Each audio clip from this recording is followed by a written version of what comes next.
Haleluya, shalom saudara yang dikasih dalam Tuhan. Kembali lagi saya menyapa setiap umat Tuhan dalam program Bible and Coffee. Saya rindu melalui program ini setiap umat Tuhan terus dikuatkan, terus tertanam dalam kebenaran firman Tuhan. Kita hidup di dunia ini yang Alkitab katakan dunia semakin hari semakin jahat.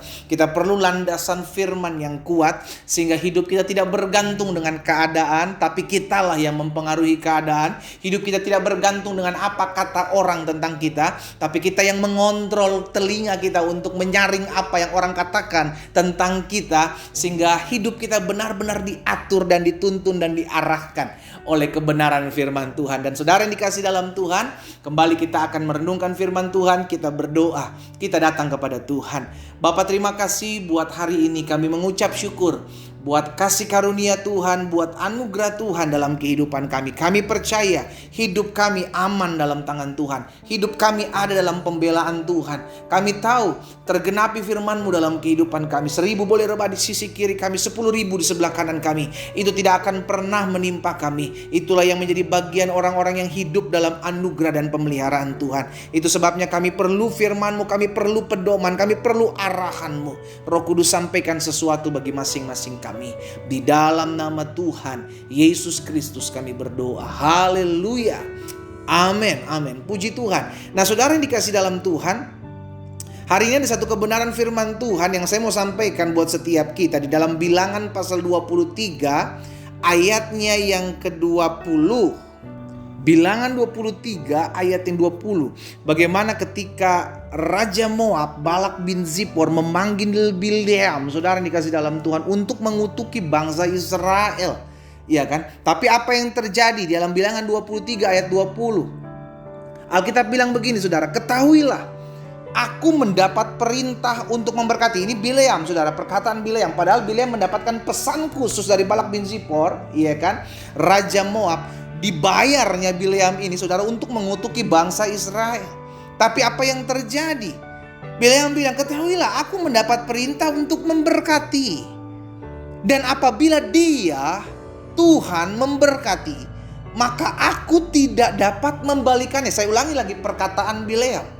Ketika Bileam mendapatkan pesan khusus, iya kan, di mana dia dipanggil secara khusus oleh Raja Moab untuk mengutuki bangsa Israel. Tapi apa yang terjadi? Bileam bilang, aku mendapat perintah untuk memberkati. Apabila dia, Tuhan, memberkati, maka aku tidak dapat membalikannya. Saudara yang dikasih dalam Tuhan, dari satu perkataan Bileam ini kita belajar banyak hal. Kita mengerti betul darah Yesus menyelamatkan kita. Dan ketika kita diselamatkan, kita hidup dalam kasih karunia Tuhan. Kita hidup dalam anugerah Tuhan. Tapi kita tidak boleh lupa bahwa kita masih tinggal di dunia. Iya kan? Di mana dunia penuh dengan orang-orang yang bisa mengutuki anak-anak Tuhan.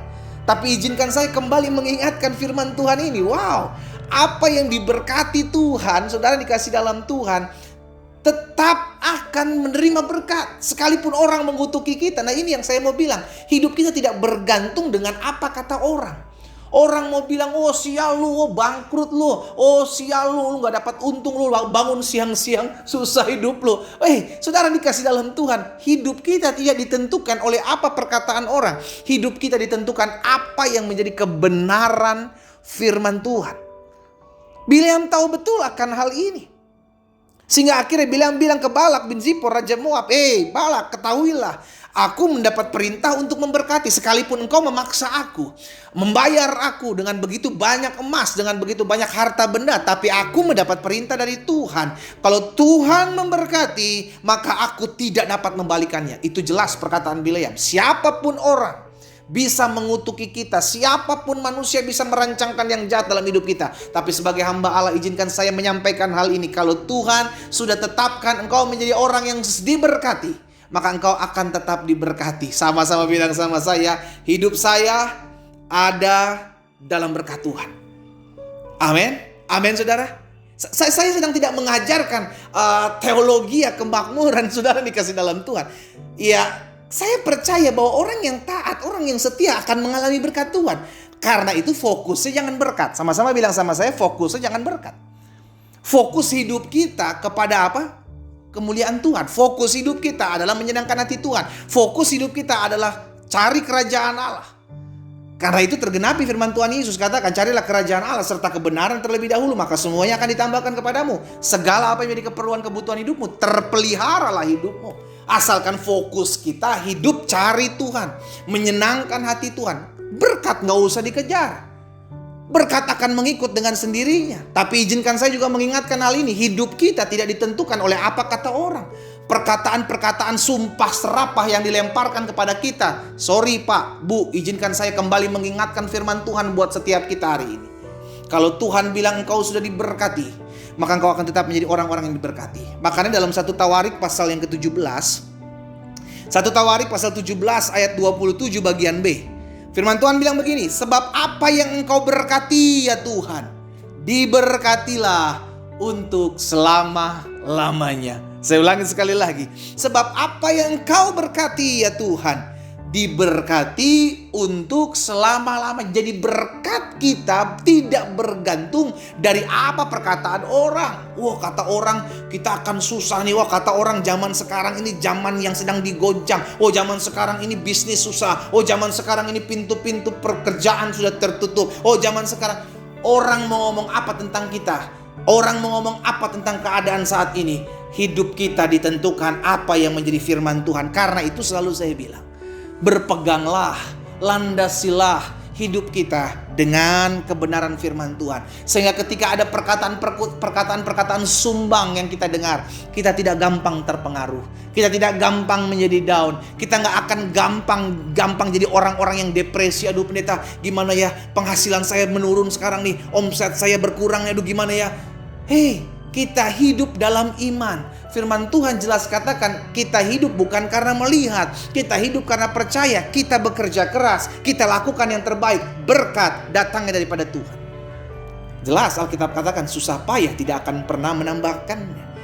Apa yang diberkati Tuhan akan tetap diberkati untuk selama-lamanya.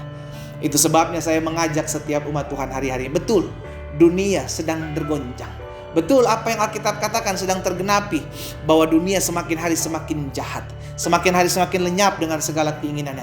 Tetapi orang benar, haleluya, akan hidup oleh imannya. Dan apa yang dikatakan firman Tuhan, iman itulah yang mengalahkan dunia. Taklukkan dunia dengan iman kita. Kita percaya Kristus menyertai hidup kita. Kita percaya Kristus mau menjadi pembela dalam hidup kita. Kita percaya bersama Yesus, aku cakap melakukan segala perkara. Haleluya. Kita berdoa, kita datang kepada Tuhan. Bapa, terima kasih buat kebenaran firman-Mu. Hari ini kami terus dibekali dengan kebenaran firman Tuhan. Tuhan yang menyingkapkan setiap rahasia-rahasia akan kebenaran-Mu. Sehingga kami tidak hidup diarahkan oleh dunia ini, tapi kami hidup diarahkan dan dituntun oleh kebenaran. Karena kami percaya kebenaran inilah yang memerdekakan kehidupan kami. Hamba berdoa buat setiap umat Tuhan yang hari-hari ini sedang tergoncang dalam ekonominya. Di dalam nama Yesus, hidup mereka ada dalam anugerah Tuhan. Hidup mereka ada dalam berkat-berkat Tuhan. Dibukakan setiap pintu-pintu yang tertutup. Di dalam nama Tuhan Yesus. Hamba juga berdoa buat yang sakit, Tuhan jamah dan sembuhkan. Tergenapi firman Tuhan. Disampaikan firman. Disembuhkan mereka. Di dalam nama Yesus kami berdoa dan kami bersyukur. Haleluya. Amin.